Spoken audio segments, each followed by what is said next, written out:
Meghan McCain had a diatribe about gun buyback program that's being proposed. She said there's going to be a lot of violence, which is probably correct.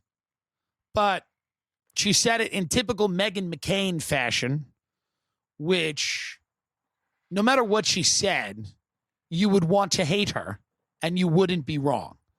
Because the thing about Meghan, and I know people that know her, and in real life, they have confided in me that she is a monster. She's a real rich chick in every sense of the word. She's got a job that she did not earn.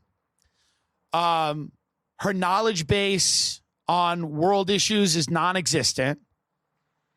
On domestic issues, same.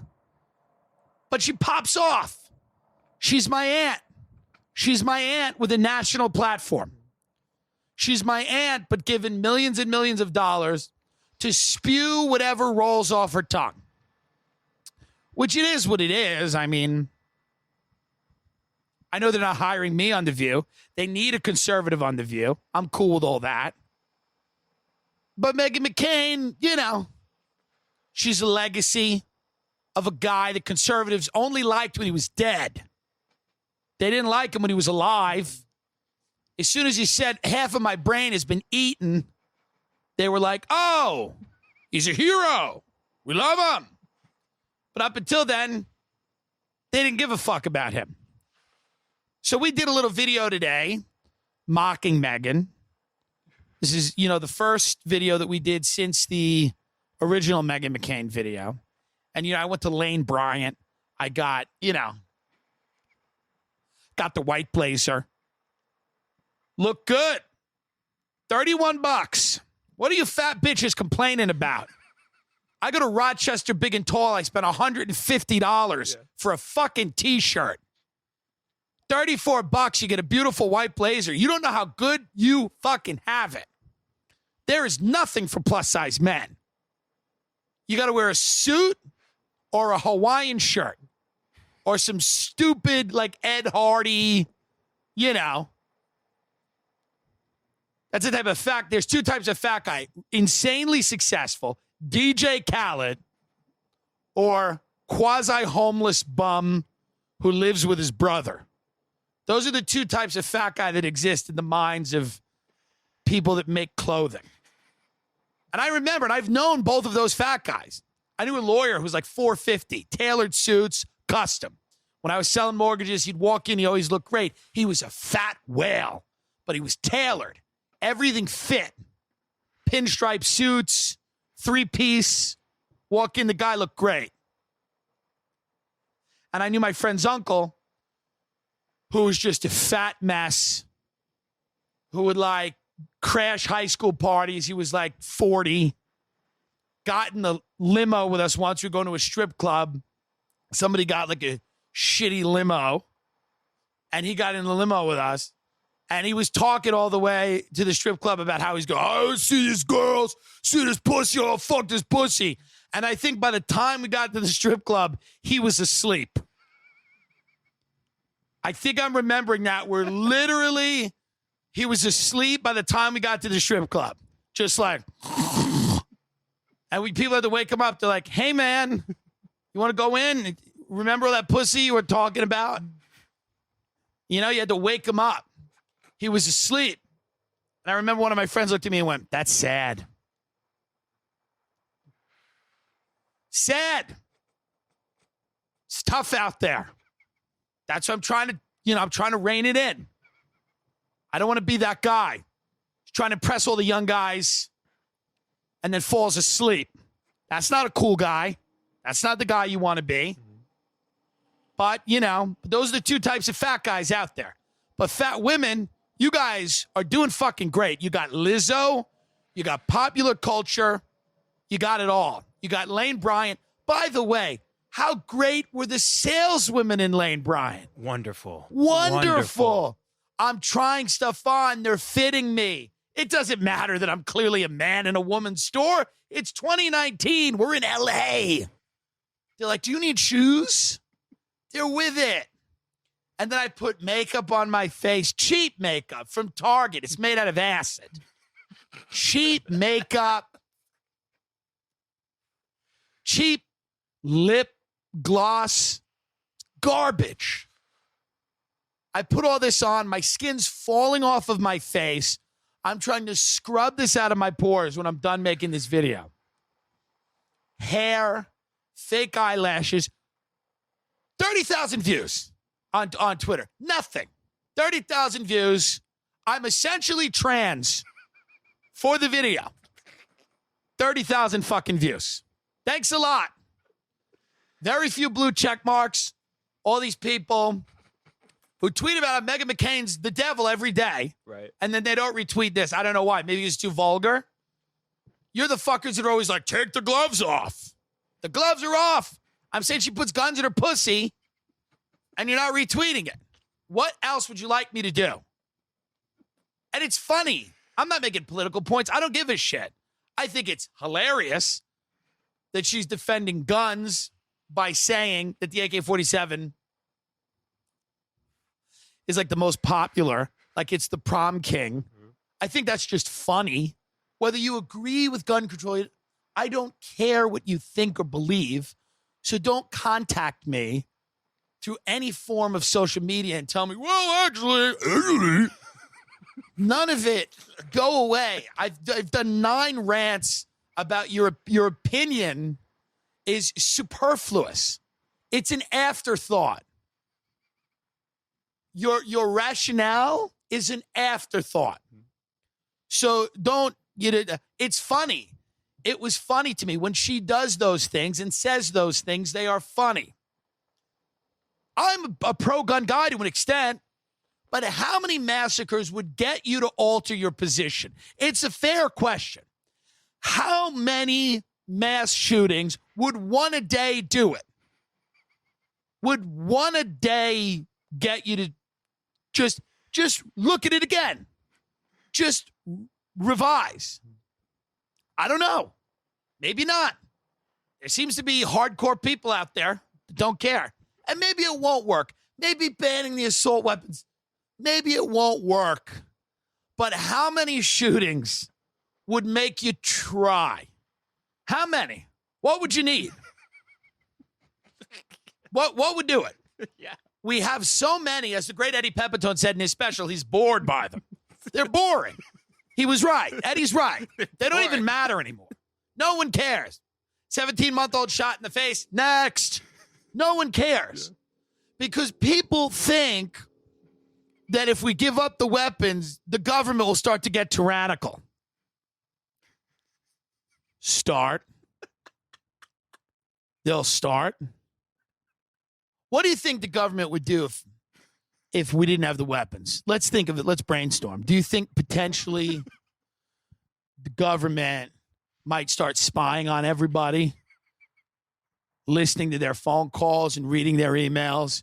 Do you think possibly the government might totally suspend habeas corpus and say that they could decide that you were an enemy combatant and lock you up in prison and not charge you with a crime and keep you there indefinitely and torture you? You think the government would start doing that? You think the government would start taking whistleblowers and locking them in little boxes and making them go insane when they've said things like the military is slaughtering civilians and the NSA is acting without congressional authority to just wiretap everybody?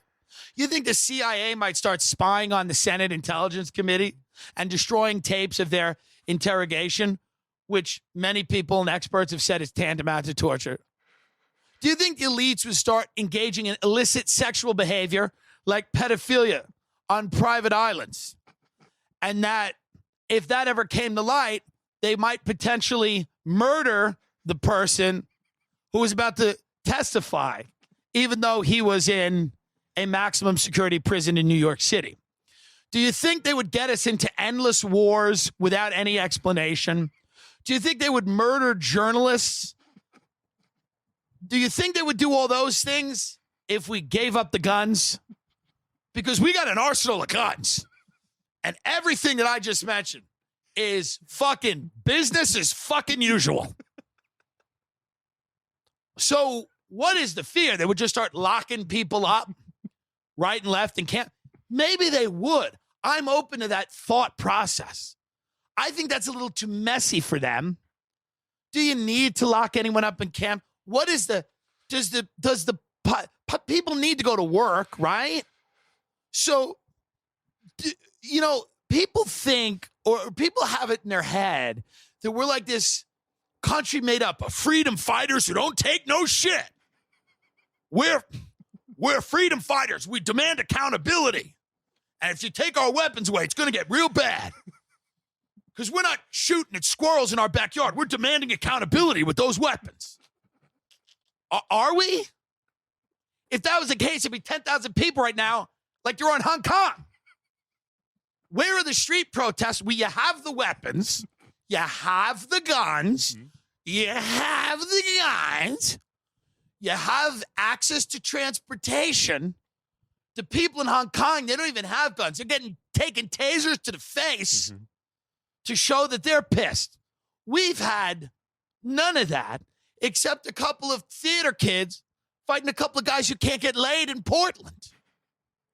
That's the only skirmish we've had. We got a couple of vigilantes doing some version of West Side Story in Portland.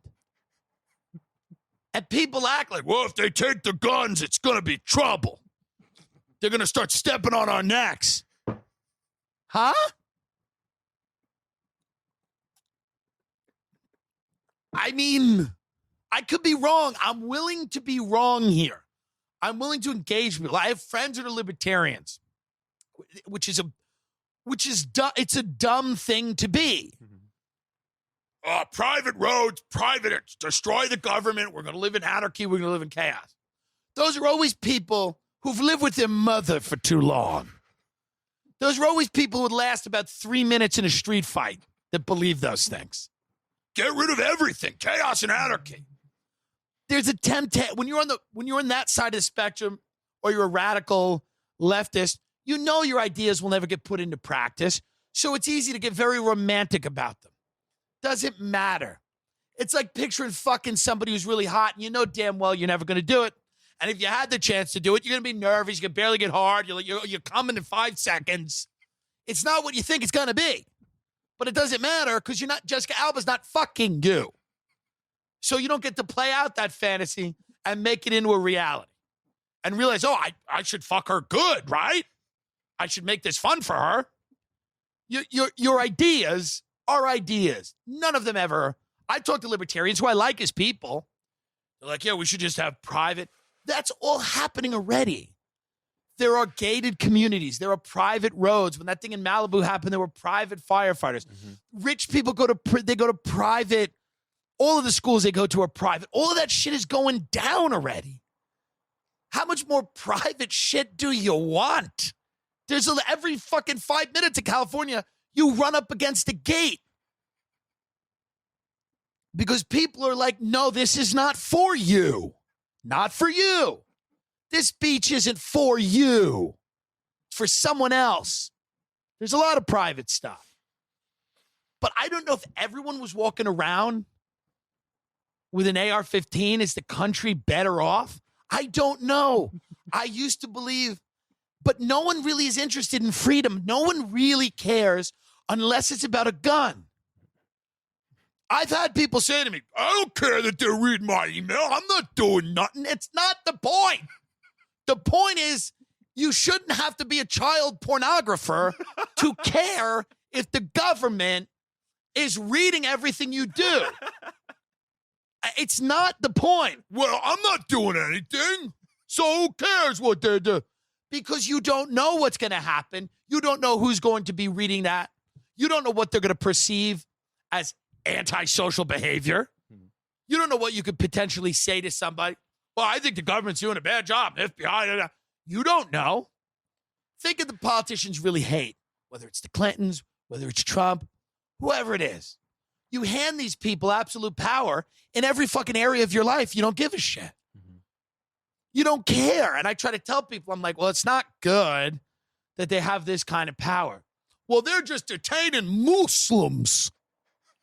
They're just detaining terrorists and anime combatants. What? What's the criteria for that? If we go into your country, we start dropping bombs on it, and you ain't pleased, you're an enemy combatant. Mm-hmm. If you don't walk out of your house and go, thank you, thanks for the drone strikes, thanks for the bombs. If you don't dance in the street, you're an enemy combatant, and we should just be able to torture you. I don't. This is what the FBI does. I just read an article the other day that Ben sent me, and I've known this. The FBI gives guns to mentally retarded Muslims. And they walk into a mosque and they pick some kid, some young guy who's completely unaware that he's even a human being on earth. He doesn't know what the fuck's going on. And they hand him a bomb. And then they go, he's a terrorist. And then they put him in jail and they go, you better inform. We're going to torture the fuck out of you. Mm-hmm. What do you think they did with the Boston bombing? Why do you think we ever heard about that? You ever hear that trial? By the way, you think the media is above? The media couldn't cover that trial because they had SAMs put on everyone involved, called special administrative measures, put on everyone involved in that trial. You don't think the media would have been in there? You think the media didn't like it because Americans got killed? You don't think it was salacious? A young kid, decent looking. They put him on the front of Rolling Stone as the first fucking hot Vine star terrorist. This fucking young Vine star, they called him the sexy terrorist. That was the direction they were going in. They were going to make him, into that. You don't think they wanted to be in there with cameras in his fucking face, interviewing him all the time? Well, they weren't allowed to do that. Mm-hmm. You didn't hear much about that. You didn't hear much about their friend who the FBI interviewed and killed during the interview. Killed him during the interview. We all swallow that. But if they took our guns away, the government would really start to overreach. The government would just start framing people and killing witnesses. They're doing it. They're doing it now. I get it. I'm not going after your gun. I have friends with guns. Guns are fun to shoot. I get it. People go hunting. I'm not. But this whole argument that you're the 1776 militiamen resisting this tyrannical government because you have a gun doesn't seem to be borne out by the facts. It's gotten pretty bad. At what point will we start to resist? When will the resisting start? And don't take this the wrong way and don't clip this and get me off social media and don't get me taken down. But you know what I mean? Well, when will you start resist? When they do it to you, when they walk in your house and they snatch you. Mm. Yeah, but nobody wants to talk about this. Nobody wants to watch The Bachelor. I get it. It's a fun show. Who's he going to pick? Who's he going to choose? What gold-digging whore will this empty suit choose, who probably doesn't have any fucking money anyway? Well, everybody, if you notice that I'm wearing the new NYPD shirt, it's from a sketch that we did where I played Jeffrey Epstein's security guard. So, is he supporting the police state with his clothing? Yeah, that's what I'm doing. You know what, folks? We've had a lot of discussions here about how to enrich your life, both professionally and personally, and that's something that I'm really proud of. And one of the things that I've told you fucking people over and over again ad nauseum to the point where I'm banging my head against the fucking wall and I'm bleeding is that you need to have a website. No matter what you are doing in life, even if you're an anonymous human being with no aspirations, you don't care about business, and you're living on a fixed income in a trailer in Oklahoma, still get a website and tell people about that. People need to hear from you. They need to know where you are. And you can't be too saucy on social. They'll fucking splash you right out. They'll take you right out. They'll deplatform you. You know? Got to be a little careful, but not on your own website. You can say whatever you want. You could harass anyone you want on your own website. Tell everybody about the Rothschilds. Who can stop you? It's your own website. Okay? Or, promote your nail salon. I'm not telling you what to do. Either or. Talk about reptilians. that live in the center of the earth, or promote your wedding photo business, or both. I would gladly sign on with a wedding photographer who talked about interdimensional reptiles. I'd be into that. Now, that's not going to be everybody. It's just going to be me. Wix.com. It's a better way to build websites for your clients. A lot of you people can't afford a website to be done for you. You people are in the infancy of your business. You don't know anything. You're not a big dog. You're a little pup just trying to get some attention. Just a dog trying to get a bone. Just a squirrel trying to get a nut. Just a raccoon trying to steal some trash out of the dumpster behind the local pizzeria. That's what you are. But you don't have to always be that. One day you'll be the king of the jungle, feasting on a gazelle in front of a majestic landscape in Tanzania. But not right now. Right now, you're a feral cat, feral, whatever. Shut up. Okay? Start with a blank page. Design the layout if you want. Grow their business with a custom online store, out-of-the-box booking system, live chat. Publish in a click and make edits fast. Your clients will enjoy enterprise-grade security and automatic web hosting. Use leading industry SEO, which means your Google search terms will pop up. It'll drive people to your website and therefore to your business. It's a powerful marketing tool. You need to drive traffic to your site, and Wix helps you do that. Get started on your next client website today. Go to wix.com/GTH1. Wix.com/GTH1. Okay? That's what you got to do. You're going to get a good deal. People are going to respect you. You're going to win. You can't afford to lay out a lot of money up front. You just got a little bit of an inheritance. Mommy just kicked the bucket. Or maybe your great aunt who always smelled weird. But now she's where she belongs, in the ground. And you've got $3,600 worth of bonds sitting in your bank account. And you need to stretch it and make it last until you're famous and rich and everybody loves you. And that's going to happen. But it starts with a website. Otherwise, you're going to be anonymous, drinking at some bar, talking about what you could have been, what you should have done.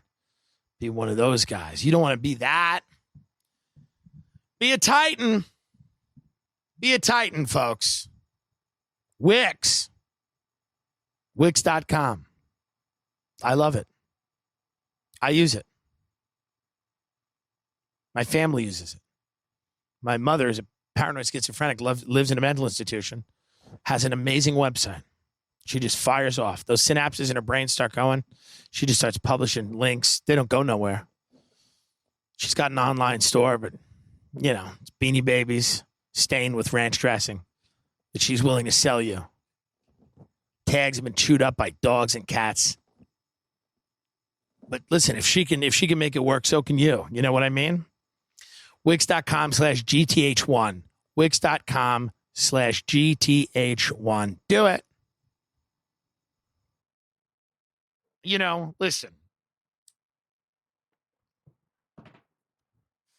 There was this guy. My mother rented her house out in 8th grade. And I've told a lot of these stories. I'm not going to go back into them. But suffice to say, she rented it out to a lot of people who ended up selling drugs.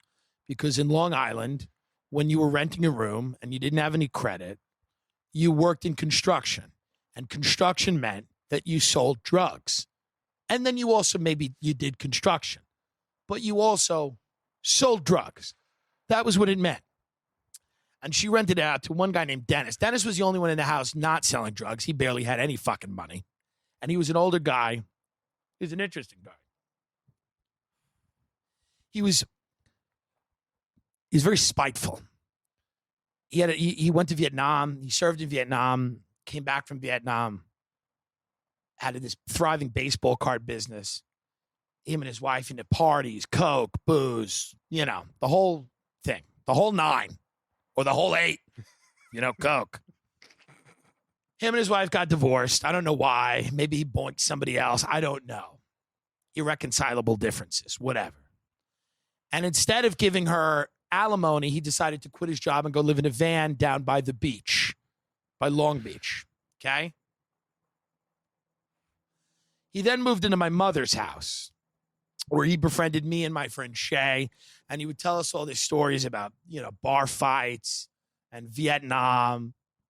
And he was a cynic because he was old enough to have heard all the bullshit from every politician. And he ended, as many people do, in a room drinking wine out of a Burger King cup with ice in it, smoking a pack of Marlboro Reds a day, and saying the N-word. Now, that's neither here nor there, and I don't endorse that kind of behavior. I'm saying idealism ends usually there, is what I'm saying.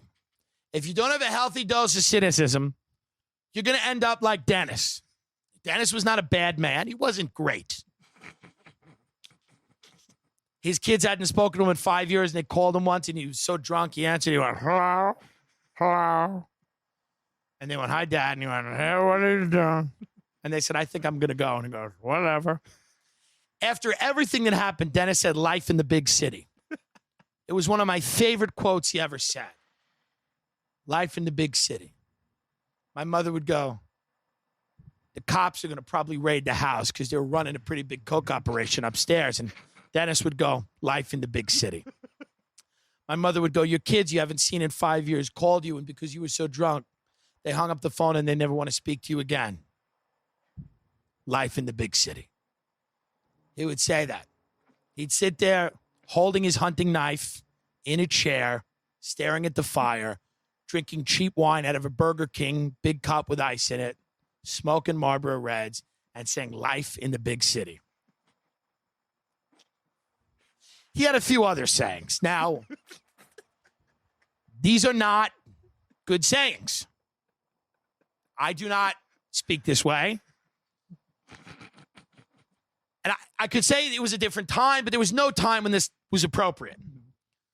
He'd walk around and say, there's an N-word in the woodpile. I don't know what that meant. I don't know why he would say that. He was a deranged man who had lost most of what you could ever get in life. He had nothing left. He's dead. You can't cancel him. You can't cancel Dennis. He died exactly as he should have, clutching his chest on a fishing boat in front of his brother. He was young. He was in his late 50s, early 60s, probably early 60s. And he had one last, he loved playing cards. And I don't endorse the sayings, but life in the big city, I don't think that was the worst way to handle everything. And Dennis had guns. Dennis had a lot of guns under his bed, in the closet. But Dennis had those guns in case somebody came into the house. He'd shoot them in the face. So he said, if he was sober enough to find a gun, get his finger on the trigger, thank God that was never tested, would have shot me. Would have shot me when I was just trying to do a line in the bathroom, like an 8th grader getting ready for school. But life in the big city is kind of where you end up in many cases. We'd sit there with my mother. They'd eat baked clams. They'd eat linguine with red clam sauce. He would smoke cigarettes while he ate. No one does that anymore. He loved beer. He loved wine. No hard stuff. He swore most of that off. And he was a good guy. I remember at my grandmother's funeral, after my mother's house was lost, Dennis moved into my mother's van. He came full circle. He moved into my mother's van, and then he parked it in my grandmother's driveway, and he would shower in my grandmother's house, and he would live in the van. And he would give me advice. He'd give my mother advice. Living in a van in a driveway in Long Island. He would say, this is what you got to do, and this is how you got to do it. This is how you must proceed. This is the way life is. And sometimes you'd kind of say to him, and he'd say, hey, I'm living in a van in a driveway. Life in the big city. Now, he never lived in a big city. No. Never lived in a big city. No. He'd been to the city a handful of times, but the city was not part of his existence. He was very comfortable on the marsh of Long Island. I remember he came to my grandmother's funeral. He moved in with another man in New York, another man in my town, and now this man had a son. And this man's son would get out of jail every 3 years and try to kill his father. This is a fact. He'd get out of jail every 3 years, go try to kill his father, and also try to kill Dennis. You know, they'd have to jam the door shut and everything, like clockwork. Dennis would come over the house and go, Joey's out, tried to kill us again. And we go, oh, yeah, well, it's that time, you know. So Dennis came to my grandmother's funeral. He goes, I just got a brand new gun. I said, oh, good. And he goes, and I'll tell you right now, he goes, when Joey gets out this time, when I see him, I'm just going to kill him. Before he even has a chance to make it onto the lawn, when I see him, I'm going to kill him. This is what people are using guns for. They're not using it as to form a paramilitary force to check the Orwellian overreach of government. Not that I've seen. They're using it for these types of skirmishes. And not that it's completely unnecessary, but let's not delude ourselves. Dennis was not railing against the state. He just wanted to shoot his friend's son before his friend's son came in the house and tried to kill his father and Dennis. That's all. I get it. You know, life in the big city. I miss Dennis. Dennis was, again, not winning any awards as a humanitarian.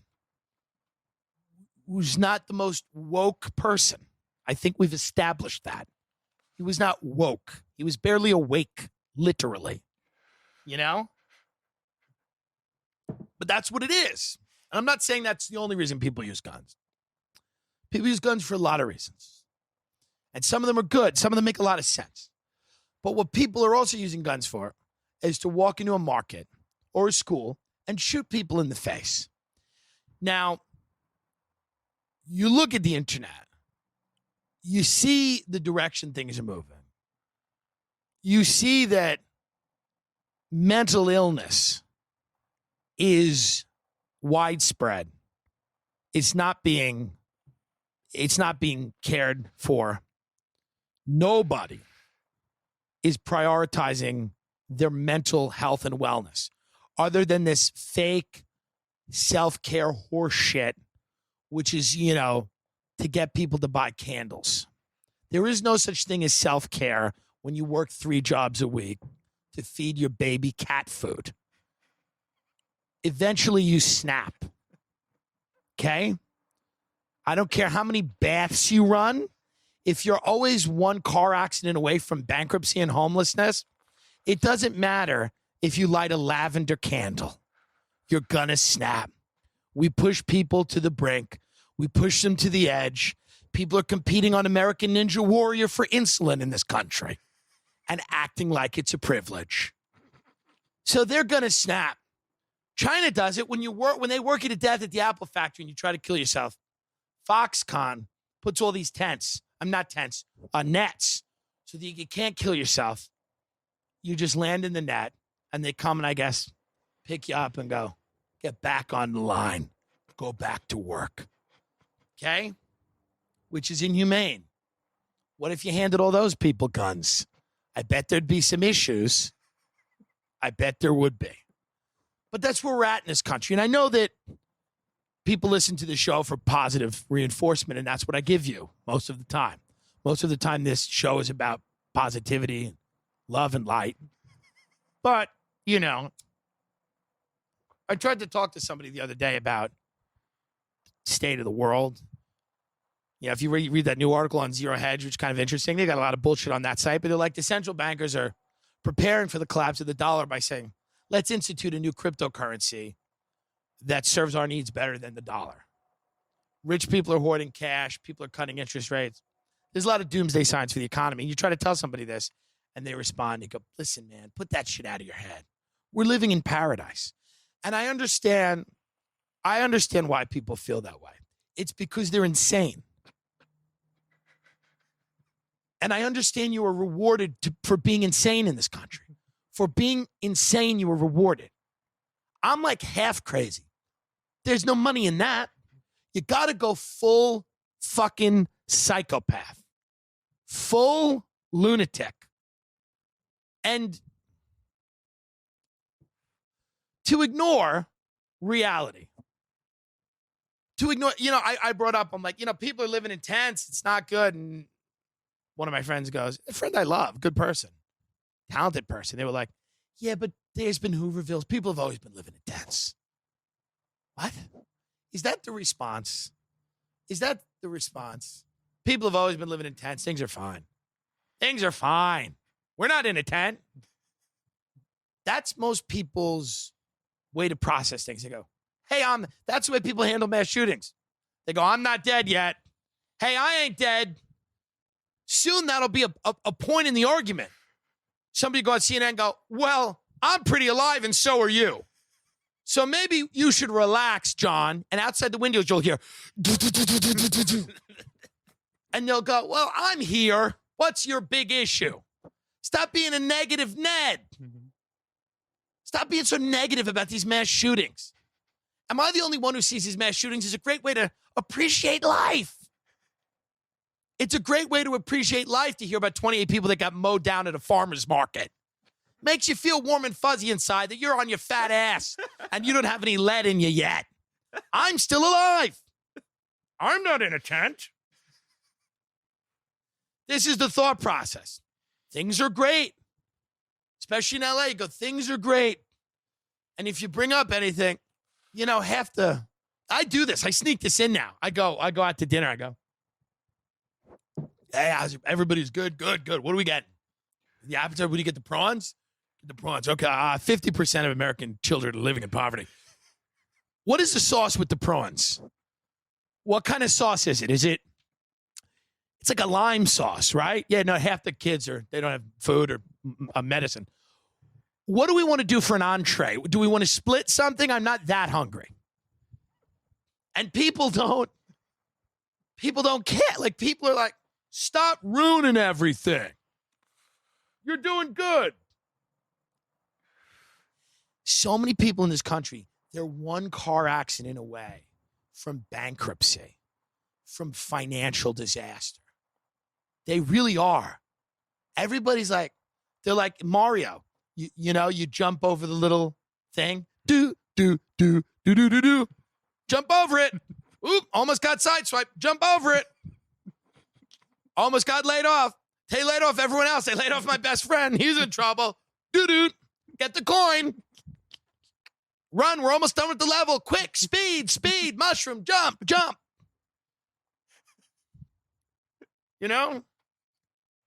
I don't have that rare blood cancer. Oof.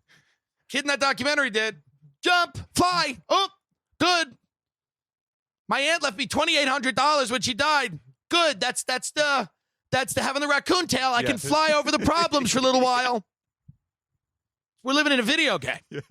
And if you try to bring people's attention to that, they think you're a lunatic, I just want to be in love. I want to be in the type of love, literally, where I look in somebody's eyes during a mass shooting and we're both being riddled with bullets, and I don't care because I believe that love is out there, that all-encompassing love. And I want to be in that love. That's why I'm on keto and I'm going to lose a bunch of weight, because I want to find that person out there that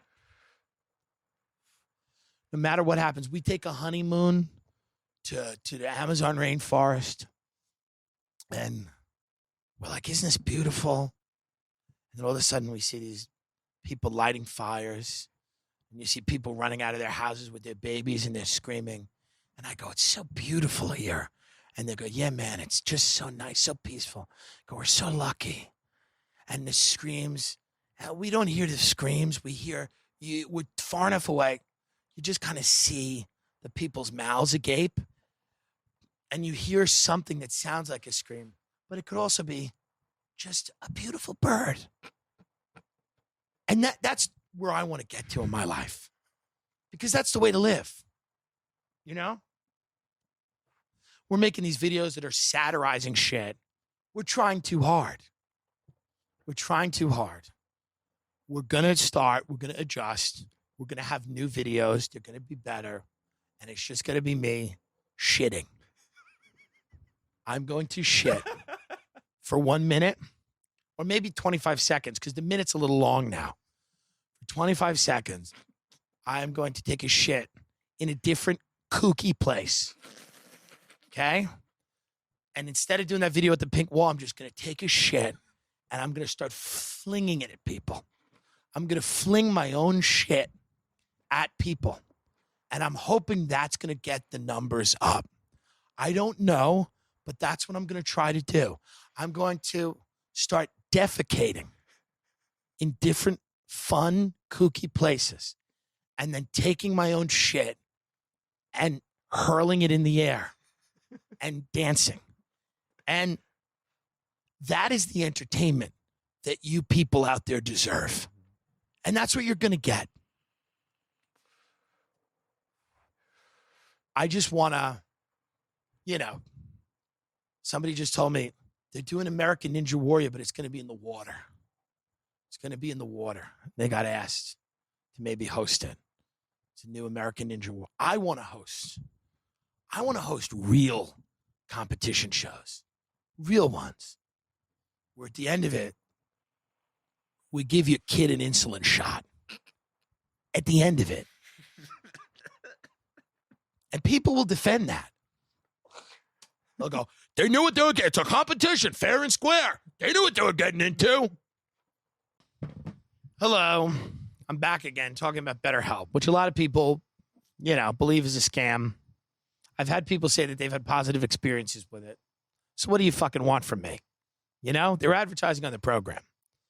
Now, I've told you before, if you have a sexual fetish and you want to call up BetterHelp and masturbate on the line, I have no problem with that. Okay? BetterHelp is an online counseling service. Okay? It offers licensed professional counselors who specialize in issues like depression, stress, anxiety, relationships, sleeping, anger, family conflict, self-esteem, and more. It lets you connect with your professional counselor in a safe and private online environment. Anything you share is It's confidential. I was going to say it's controversial. Anything you share is controversial. Wouldn't that be hilarious? I'm having trouble sleeping. What the fuck? What are you, a Nazi? Everything you say is controversial. It's a combative therapist. Everything they say, everything you confide in them, they accuse you of being a Nazi. Me and my girlfriend, we just don't connect the way we used to. Is it because you want to kill Jews, Nazi? You're like, what? With BetterHelp, you can schedule secure video or phone sessions plus chat and text with your therapist. Hi, therapist. It's Tim. I'm having issues and I need help. Well, welcome to BetterHelp. My name is Marlene. How's it going, fatty? What? How's it going, fat boy? Why are you calling me that, Marlene? I'm a licensed counselor with BetterHelp. What kind of license do you have? Shut up! You shut your mouth. I'm a doctor. I'm a doctor. And you respect me. Okay, well, Marlene, I have bad anxiety. Sometimes I get real dizzy in public places. Maybe I'm agoraphobic. I don't like going out. Well, then stay in. Stay in, fat ass. Marlene, I'm not even that overweight. Oh, you're a fat boy. I can hear you chewing, satiating yourself, filling yourself. Marlene, this sounds insane. I thought you were going to help me. Oh, I'm helping you, fat ass. I'm your BetterHelp counselor. That was audio from a BetterHelp call that I did. And it's not. I think it's fine. I think it's good. Yeah. If you feel shitty, call BetterHelp. Call account. If you're feeling down, call BetterHelp. Are the counselors licensed? Hey, shut up, you narc. Just talk to someone on the phone. Don't sit in your apartment all alone. You're poor, you're fat, you're gay, you're dumb. You got a disease and you can't come. Whatever it is, there's better help. We employ the best grifters on the market. I'm kidding. They're all great. It's all great. They're licensed professionals. They're going to help you. They're going to help you with your issues. Are you afraid? Are you depressed? Are you fearful? Are you anxious? Are you sad? Call BetterHelp and they'll tell you to shut your mouth. No, they give you good strategies. Call me up. I'm BetterHelp. You say something. That vape out of your mouth. Hey, is this BetterHelp? I'm feeling. Hey, shut up for a minute. This is BetterHelp. My name is Frank, and I'm your counselor. Hey, Frank. I'm going through a long-term relationship. Just split up with my girl. I'm in my own place. Well, it doesn't sound like you're going through a long-term relationship. Sounds like you just ended one. Continue. We'll go through a breakup. Sorry. Okay. Jesus Christ. You seem not to know what's happening. Well, sorry. Go on. I'm out of it now. Go on. I'm feeling really depressed.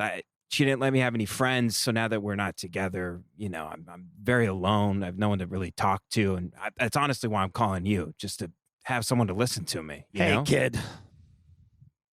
Friend of mine, before DNA, I could tell you how to fix this problem.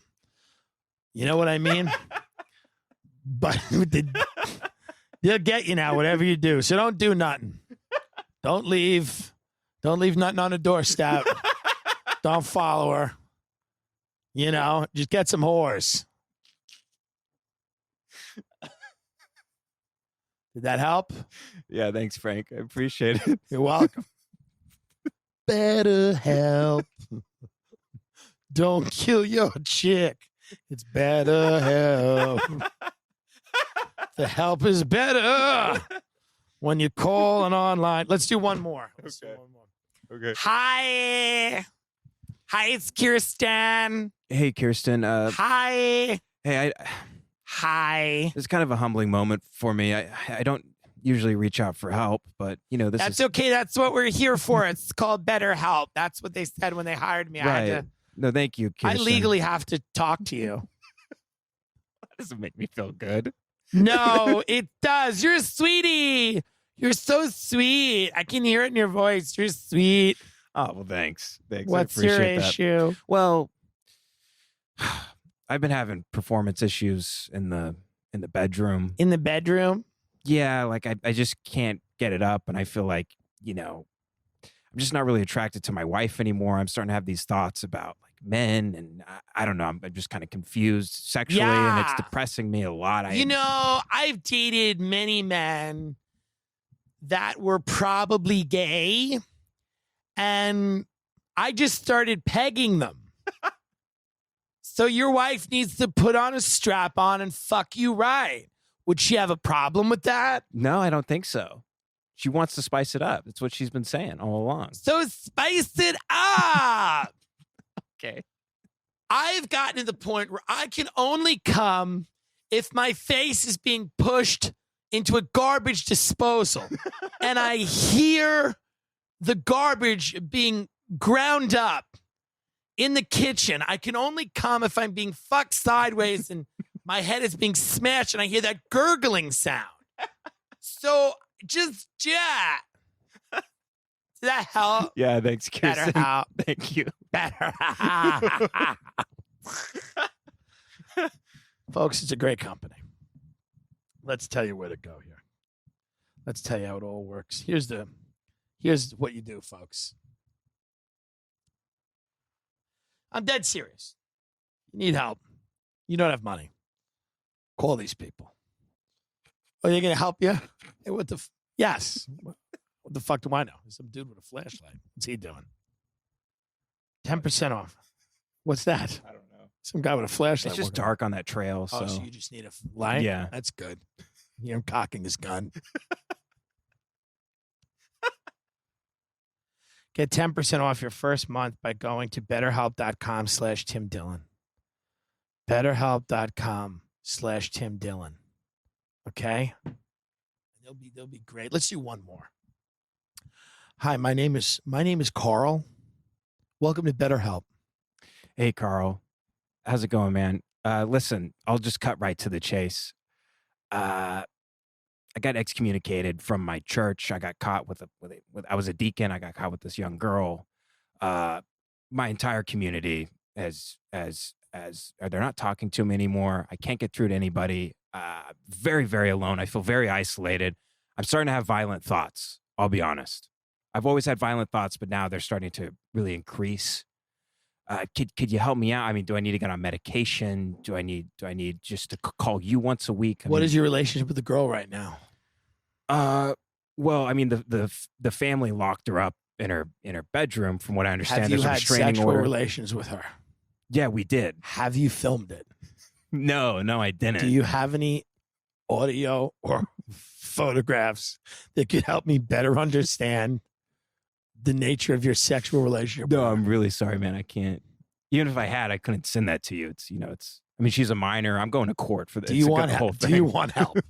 Yes. Okay. In order for me to give you the best help that I need to see exactly what happened or hear about it in great detail. Okay? I need to see it and understand it. And then when I see it, when I feel it,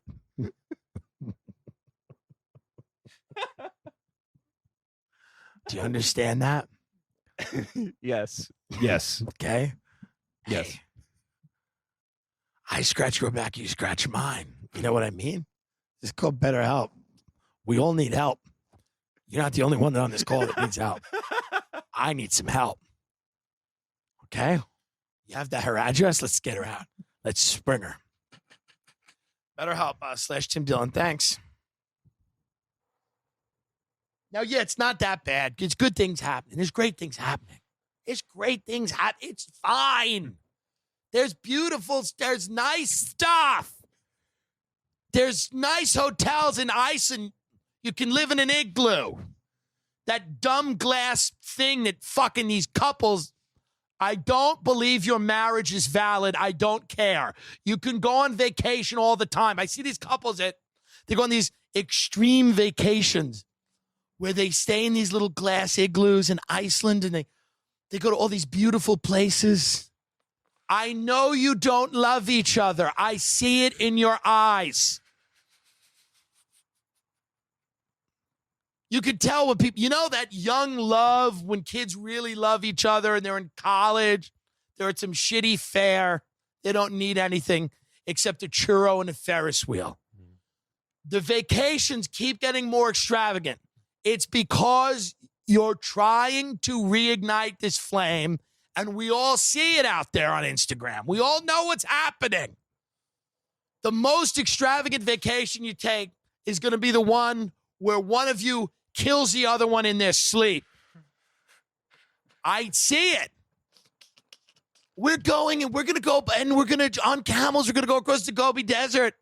And then we're going to look at the stars and you just don't love each other anymore. That's all. See these extravagant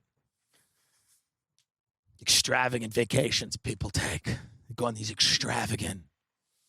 I want to stay at the summit of a mountain with my love. Because we love each other so much that we need every minute of the vacation to be planned for us, and we need to do a lot of excursions, because if we're just sitting on a beach next to each other, we're going to have to talk to each other. And if that happens, it's going to go downhill quite quickly. So we need people to get us out of bed, roll us out of bed, and put us on an excursion. And we need to go zip lining immediately, because if I have to look at your face, I'm going to kill you. So we need to go zip lining. We need to go right now. It's got to be a fun adventure. No more peace and quiet. We can't handle that. Peace and quiet's not the move. From the minute we touch down till the minute we leave, it's got to be chaos. controlled chaos. I want to get a massage. We got to go to a spa where we are beaten and injected with things, smacked with seaweed. We need sand rubs, and we need it all because we can't spend any time with each other unless we're being we need to be pampered by other people, because if we try to pamper each other, it'll be a problem. It'll be a real issue. I see you people on Instagram. I see you on the gram. I'm not hating you. Yeah, I'm mad. No, it'll take me on one of those. Yeah, I'm mad. Because I'm a bad person, too. And I deserve to go to places that are ridiculous. I want a 5-star hotel chain to take whatever natural beauty that's left on this planet, colonize it, and sell it to me. And a little twink who doesn't speak because he's deaf, dumb, and blind, mute. And it's not rape. He consents via Braille. Okay? He consents. Yes, he needs me to open doors for him and turn on lights.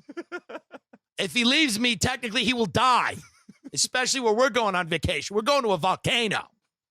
There's no arguments with a deaf, dumb, mute. But he's not that dumb. It's not a retarded person. I'm not saying I'm having sex with a retarded. Okay, let's strike dumb. He's just deaf and mute, but he's very intelligent. He reads Braille books all day. He has a huge penis. And I want to go and stay in an igloo with him for $2,500 a night in a villa with a local wildlife's going, what the fuck's going on? Some poor sloth who now works for the Four Seasons comes and gives you your drinks. Some tortured elephant has to just walk up, and this majestic animal has to fill your face with food. He just takes an apple in his snout and gives it to you. That's what I want. I want every piece of this earth colonized, taken, and sold back to me. I don't have that kind of money. We get 30,000 fucking views. We need more. We need 1 million views so I can go on vacation in a volcano. And maybe it erupts and it kills a native. Shut up. My problem. Cares. You can't just go to a lake is my point and sit there. You can't just go out to Joshua Tree and look at the stars. You have to invade a corner of the country and make it, and it has to be ridiculous. Your Instagram vacations have to make me go, oh my God, I didn't even know you could do that. Their hotel room is on a melting glacier. I can't believe it. It's so beautiful. Well, yeah, because of climate change, the glaciers melt. We got a room right on one of the glaciers. It's really gorgeous. Absolutely beautiful. You know, I haven't gone on a vacation in a long time. And that's all people talk about, by the way, is their vacation. You ever go out with young professionals? They talk about their vacations because their jobs are all too complex for them to get into because they're all fake or they're all inherently evil. So they can't really tell you about it. Yeah, well, we do. It's like, it's kind of like a LinkedIn for human traffickers, whatever. It's a small business. It's business to business sales. It's an experimental, just kind of whatever. It doesn't matter. You go to brunch with these people. Just want to talk about vacation. Where have you gone? Have you gone in Anguilla? Where have you gone? The great Ray Kump went on one vacation in New Orleans with his mother. She took him 3 years ago. She flew him first class. And he left her and he went to a strip club. That's how to live a life. That's how to live life. Traveling is so overrated. I do it every week. There's nothing to learn. The earth looks like shit. Stop hiking. The earth is dead. People in California, their brains are sunburned. They hike. There's no vegetation. It's all been killed. People, these arid desert wastelands, it's just mountain lions and rattlesnakes, and these morons, these executives just hike through them. It's gross. There's nothing to see here. It's all overrated, is my point. Get to know yourself. Be real. Connect to reality. Okay? Traveling. Great. Oh, yeah, I saw. We went and we saw. It was so beautiful. Oh, the sunset.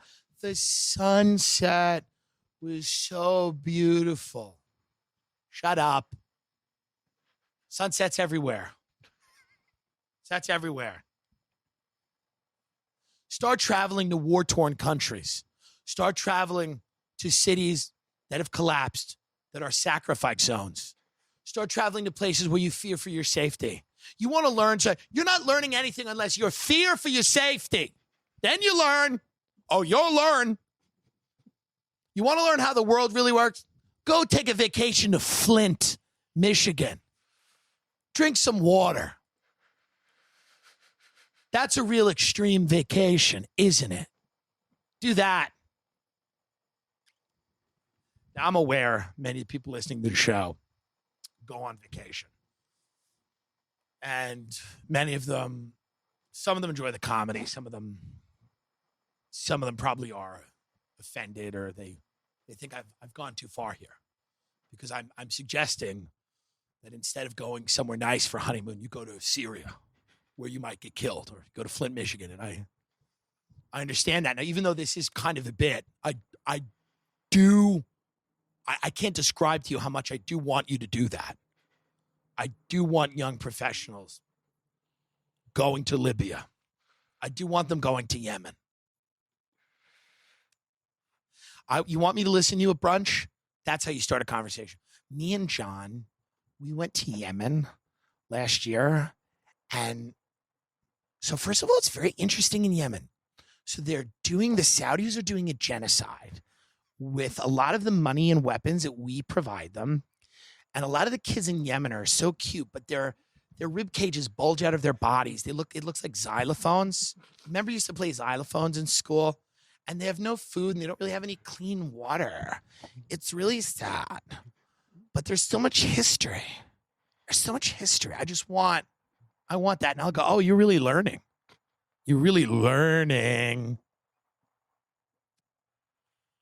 We went to Flint, Michigan last year. Me and Cliff, we went to Flint, Michigan for our honeymoon. And let me tell you right now, the water was the color of human shit. And I said to Cliff, what kind of resort is this? And it wasn't a resort.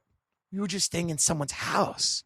It's like, oh my God, this is wild. We're learning so much about different cultures. Some cultures apparently don't need clean water. It's wild. So it's so interesting. People tell you how much they learn on vacation. We learn so much. When I went on the Impractical Jokers cruise, which was just morbidly obese people on scooters, those people, they let them out of the boat, which I called the pen. So they let them out of the pen on the fourth day because we had docked in Costa Maya, Mexico, which is a fake town that was bought by, Carnival Cruise Lines. And they all the people that lived there, they said, you can either work for us or we could just poison you. I guess that was the choices. And they decided, well, I guess I'll just sell knickknacks to these fat people. And these fat slobs were walking around this pretend thing in Mexico. And there's all these fake booths selling like traditional Mexican art, which was not, traditional Mexican food. It's Mexican chocolate. It was good, like Godiva. It's traditional Mexican food. It was like Taco Bell. And these fat Americans are walking around like they're really learning about another culture. Now, if you went 3 minutes outside of that fake little town, which was literally just a consumerist hell, if you went 3 minutes out of that town, there were people running around without shoes, chasing chickens, hoping to strangle them for dinner. People were living in huts. And I went with one of my friends, the great Michelle, a great woman and a demon. And she went with us. And you need people like her because otherwise these people will eat you. We got in a taxi that took us to the beach. And the beach, and the taxi took us all through these shanty town. And the taxi would not take us back. And Michelle started screaming, "Y'all take us back right now." Taxi's like, "No, this is as far as we go." And Michelle's like, "Y'all take us back now." And there's nothing like the wrath of a middle-aged white woman who's never heard the word no, because she'll never stop. She won't stop, okay? Until there's a diplomatic problem. Until an embassy. She'll go to an embassy, start banging on the door. So the taxi had to take us around. But it was just so funny.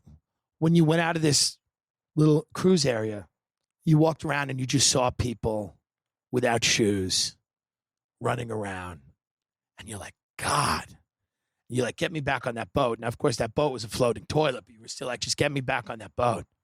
We had there was like 60 chefs on one of the cruise liners that docked. 60 chefs. There was like one doctor in this whole town, and it was like a witch doctor. You'd go in with a problem, and they would do a dance around you. They were still doing bloodletting with leeches. We pull up with 60 chefs, people just throwing away food, you know? But it's a lot to learn. Just at least own the vacation. Go, I want to go get drunk and have fun. That's why I love my Long Island friends. They go, I just want to drink somewhere warm. That's what people in Long Island say. I don't want to go to London. I want to get hammered somewhere warm. Vito, I don't want to go to... Well, Vito doesn't want to go either. This is a fake argument. It's a fake argument. It's like Vito's like, no, I want to go to London. I want to see... No, that's none of that. I want to go to Greece, the birthplace of democracy. No, they want to sit on a beach and they want to get hammered because it looks different from their backyard. This whole thing with vacay, all these fake people is like, well, you learned so much on the vacay. You're not going to learn. You're going to get hammered, and I'm fine with that. It's okay. I get it. Stop disguising the fact that you want to learn. You know, I will accept advertisements from cruise lines. I will let you know that. I will absolutely. I have no problem with that. No problem at all. I think everyone should bring their guns on vacation. I think that would be fun. They should have a gun lovers cruise and people could just shoot at the Atlantic Ocean. They could just shoot their guns into the water. Why not? The fish would get to know. They'd be like, oh, the gun cruise, the NRA cruise is coming. They're going to start firing their guns into the water. Do that. It's fun. Why not? Vacations. I'd love to take a vacation, but I've had enough. I've had enough of people. You know, folks, I know that I seem extreme, but, you know, I want the best for all of you. That's all. Everything I do here is for the betterment of you as people. That's all. That's all I'm trying to do. I'm trying to give you a life plan. Okay? And I just think that vacations should just be about excess. Go eat, go drink, go be a pig. You've earned it. You've earned it. And if you want to go learn, go live somewhere for 6 months. You know, nobody travels. I suggest that to people. Like, go get out of here. Go to China. My friends' little brothers, sisters, get the fuck out of here. They don't want to leave. I like it here. I want to stay. Go learn something. Go take 6 months or a year.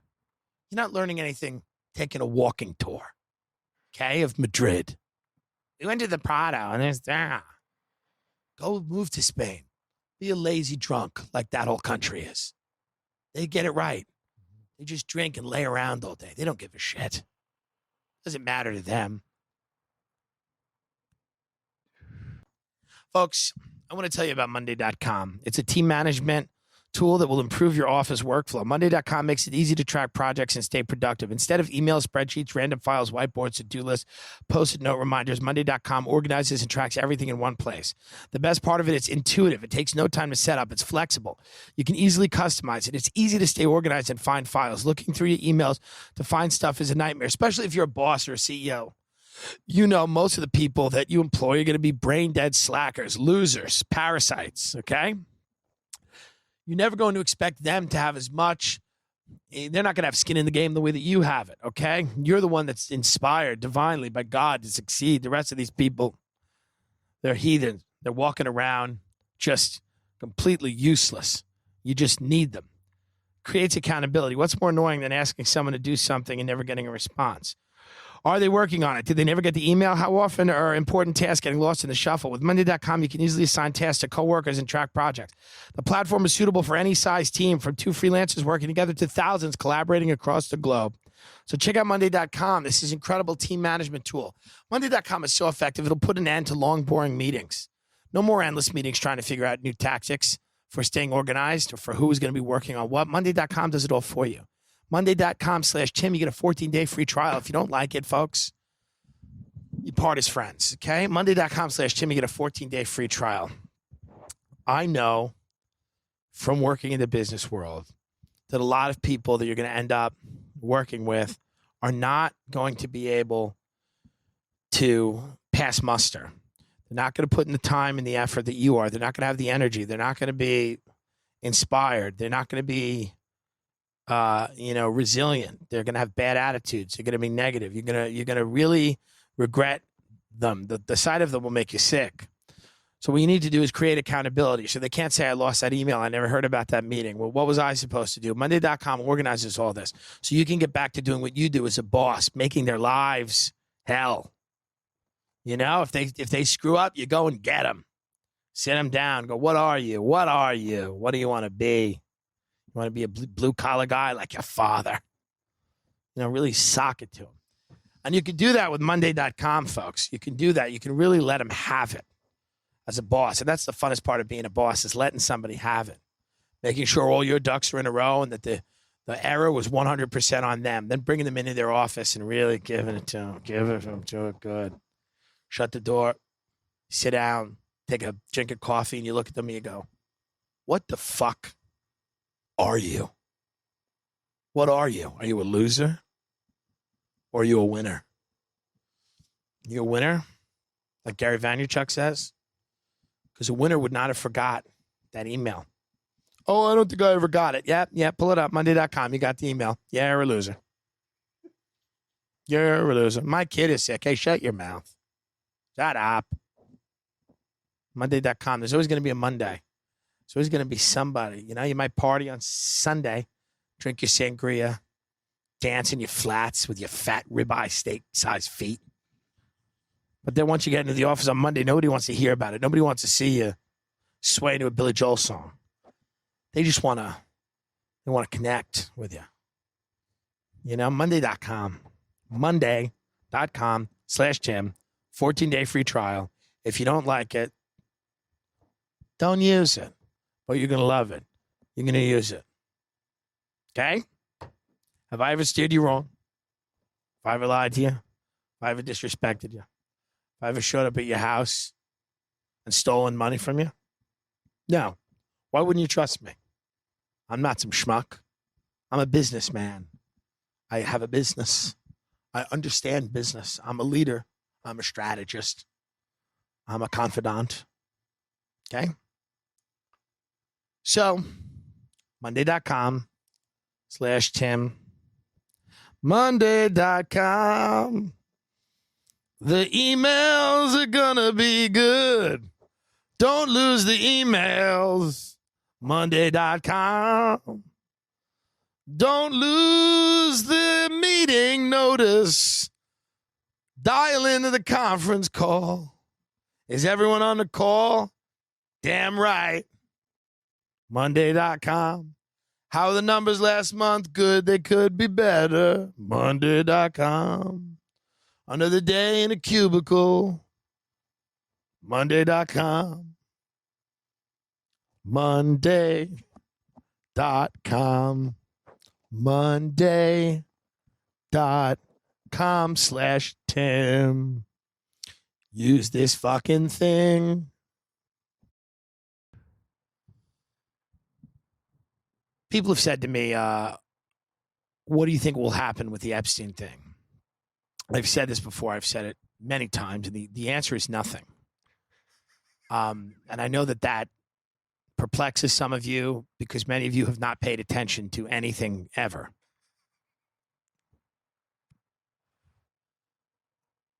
And I think that is the issue. To live now and have never paid attention to anything ever must be disorienting for many of you. No, there is no justice. It will not happen. Don't look for it. It's not going to happen. They're not going to get Ghislaine Maxwell. She's not going to, she's not going to fucking blow the whistle. They're not going to haul the Clintons out of their house. You can believe in the QAnon and the fairy tales on Reddit, and you do whatever you want. You can do whatever you want. We are not the protagonist in the novel here. Okay? We're on a ride. We're on a ride at Disney World. All the loops, they're all predetermined to an extent. The ride will end. You'll get off the ride. You'll be like, "Whoa, I thought we were gonna something was really gonna happen there." And remember, but it wasn't. You've all been on rides with people like that. They get off and they're like, I thought we were really fucked and we went around the curve. No, that's not it. No, you're not the one it's going to happen to. You're not the, it's a ride. Bill Hicks said it. Bill Hicks had a nice positive vibe. I may start tripping out again. That might be what I need to do to deal with these people. Even if I have a conversation with people now, I need to be on a dose. Because that's the thing, people have never paid attention. They haven't paid attention. And they think, they're like surprised. Like, this is surprising that we're not going to. And the reward is to not pay attention. The reward is to put your head in the sand. That's the reward. That's how you succeed. That's how you win. You want to win? Go to bed. If you want to win, close the book, X out the window, go to bed. The rabbit holes don't end. They just get deeper and deeper. You dig yourself deeper and deeper in. Go on vacation. Go stay in an igloo in what's left of this ravaged planet. Enjoy it. Protect yourself. Protect your kids. Maybe if you have a gun, put it to good use and blow your head off. But don't expect that this ends like a movie does. This doesn't end. We end. Eventually, the dollar collapses. America doesn't lead the world. The criminals that run the country get more brazen. They're getting pretty brazen. They're going to get more and more brazen. That coincides with the population being stupefied. The population gets very dumb. They watch jiggling asses all day.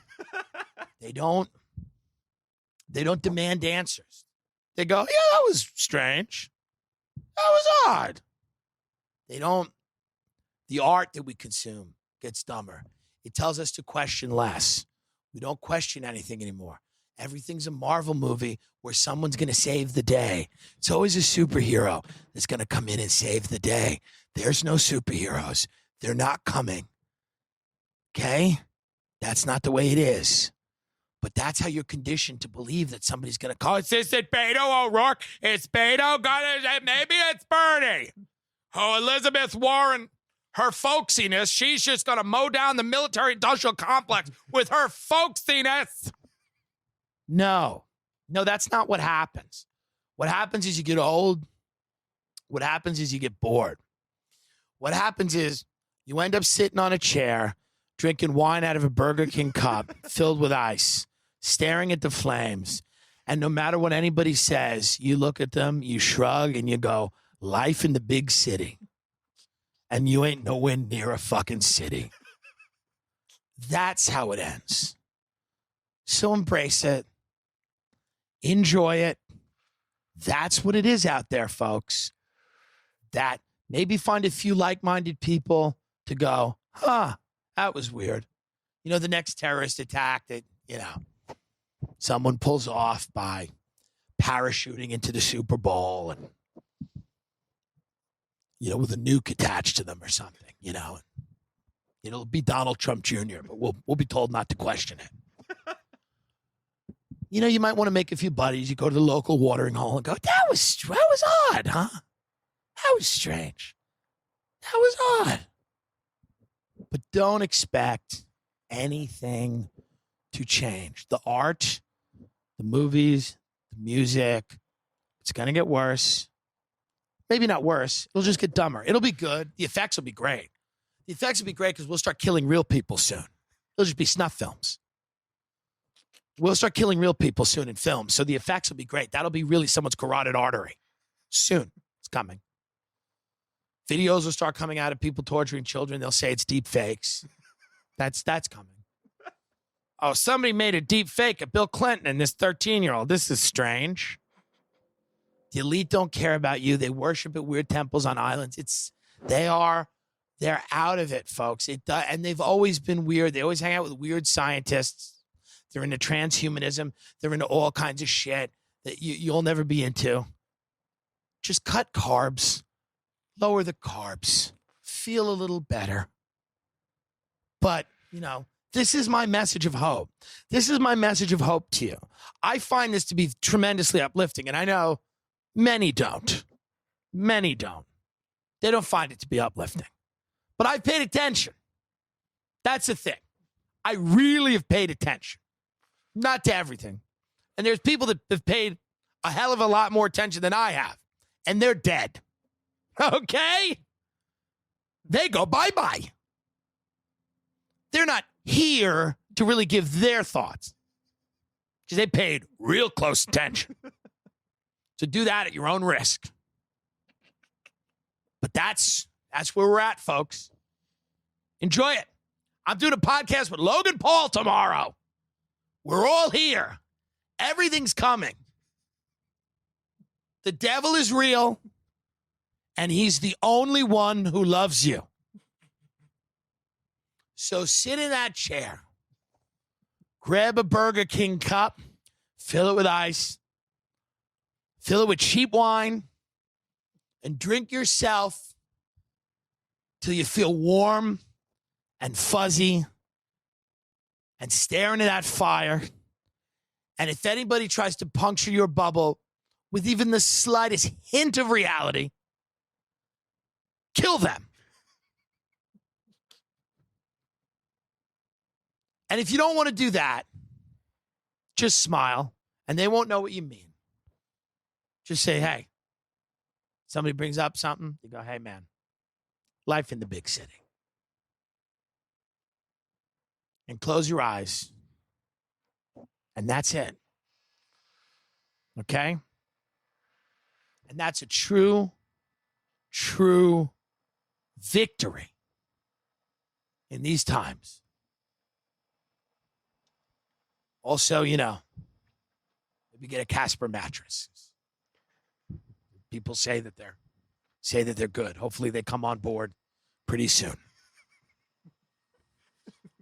Because if there's anything that we advocate, it's sleeping.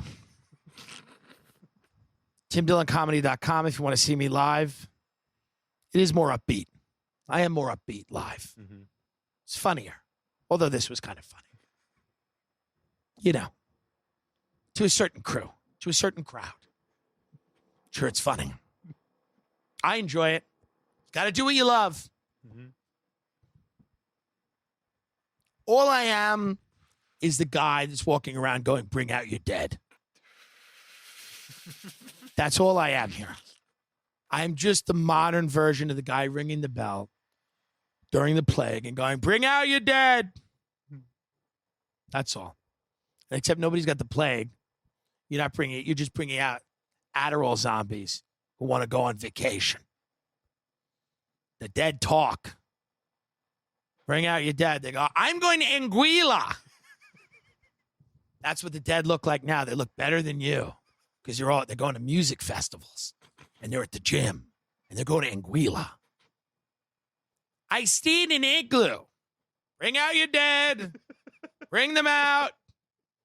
Sit them in seats. I'll entertain them. I'll do a nice dance. They won't even feel where the rat bit them. Mm-hmm. They won't even feel where the rat bit them. As always, folks, stay safe out there. Love each other. Love yourselves. And remember, There's a lot of people peddling negativity, but I'm not one of them.